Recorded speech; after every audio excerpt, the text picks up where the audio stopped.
पहलगाम दहशतवादी हल्ल्यावरून केंद्रीय मंत्री अमित शहांनी दहशतवाद्यांना थेट इशारा दिलाय। एकेकाला संपवणार असा इशारा शहांनी दहशतवाद्यांना दिलाय। दहशतवादाला मुळासकट उखडून टाकणार असंही शहा यावेळी म्हणाले आणि त्यांनी खडसावून दहशतवाद्यांना हा इशारा दिलाय। वो ये न समझ ले कि हमारे 27 नागरिकों का जान लेकर ये लड़ाई जीते हो। मैं सभी आतंक फैलाने वालों को कहना चाहता हूं कि लड़ाई का अंत नहीं है, एक मकाम है। हर व्यक्ति को चुन चुन कर जवाब भी मिलेगा, जवाब भी लिया जाएगा। ये कायराना हमला कर कर ये समझता है कि हमारी बड़ी जीत है, तो एक बात मन से समझ लीजिए, ये नरेंद्र मोदी सरकार है, किसी को बख्शा नहीं जाएगा, किसी को बख्शा नहीं। इस देश की इंच इंच भूमि पर से आतंकवाद को मूल समेत उखाड़ने का हमारा संकल्प है और वो सिद्ध होकर रहेगा। और इस लड़ाई में न केवल 140 करोड़ भारतीय, पूरी दुनिया भारत के साथ खड़ी। तक आतंकवाद समाप्त नहीं होगा, हमारी लड़ाई चालू रहेगी। और जिन लोगों ने एक कृत्य किया है उसका उचित दंड उनको निश्चित रूप से दिया जाएगा। दरम्यान दहशतवादाची बीज पेरणाऱ्या 26/11 हल्ल्याचा मास्टरमाइंड आणि लष्कर ए तोयबाचा म्होरक्या हाफिज सईदचा मृत्यूच्या भीतीनं थरकाप उडालाय।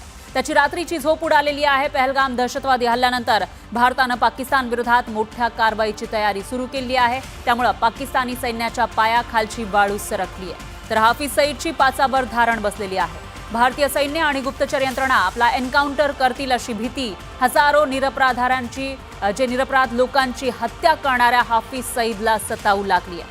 त्यामुळेच पाकिस्तानची गुप्तचर संस्था ISI आणि पाकिस्तान सरकारनं हाफिजची सुरक्षा वाढवली आहे। पाकिस्तानी यंत्रणेत आता हाफिज सईदला जाणीवपूर्वक दाट लोकवस्ती असलेल्या भागामध्ये ठेवण्यात आलेला आहे, जिथे सामान्य पाकिस्तानी नागरिकांच्या घरांसह मशीद आणि मदरसा असल्याची ही माहिती मिळते।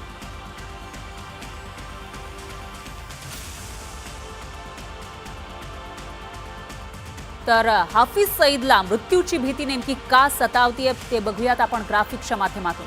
त्याला काही कारणं आहेत। हाफिज सईद जो मोस्ट वॉन्टेड असा दहशतवादी आहे, लष्कर ए तोयबाचा म्होरक्या तो आहे।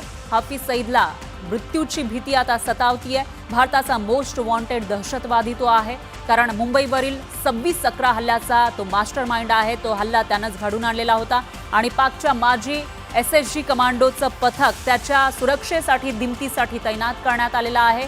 तर कमांडोंचा 24 तास खडा पहारा त्याच्या सुरक्षेसाठी असल्याची माहिती समोर येते आहे। लाहोरच्या मोहल्ला जोहरमध्ये हाफिजचं घर आहे आणि त्याच ठिकाणी ही सुरक्षा पुरवण्यात आलेली आहे।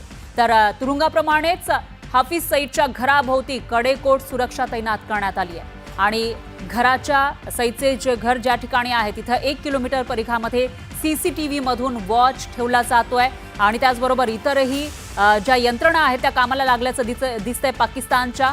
आणि दहशतवाद्यांना फंडिंग केल्याप्रकरणी सईदला 31 वर्षांची शिक्षा पाकिस्तानमध्ये सुनावण्यात आलेली होती। पाकच्या मुद्रिक, बहावलपूर, रावळकोटमध्ये त्याची हजेरी असते आणि असा हा मोस्ट वॉन्टेड दहशतवादी हाफिज सईद याला आता भीती सतावू लागलेली आहे। त्यामुळे पाकिस्ताननं त्याची सुरक्षा वाढवली आहे। दरम्यान पहलगाम दहशतवादी हल्ल्याचा बदला घेणार असल्याची धमकी गँगस्टर लॉरेन्स बिश्नोईच्या टोळीनं दिलेली होती। तर बिश्नोई टोळीची एक पोस्ट सोशल मीडियावर व्हायरल झाली आहे। त्यामुळे हाफिज सईदची पार गाळण उडालेली आहे। पहलगाम हल्ल्याचा बदला आम्ही लवकरच घेऊ, त्यांनी निष्पाप लोकांची हत्या केली, पण आम्ही पापी लोकांना मारणार, पाकिस्तानमध्ये घुसून एकालाच मारू असं जे लाख असं असेल आणि दहशतवाद्यांच्या हत्येच्या बरोबर असेल असं सुद्धा बिश्नोईनं या पोस्टमध्ये म्हटलेलं आहे, पाकिस्तानात जाऊन ईट का जवाब पत्थर से देंगे असा इशाराच बिश्नोई गँगनं दिला.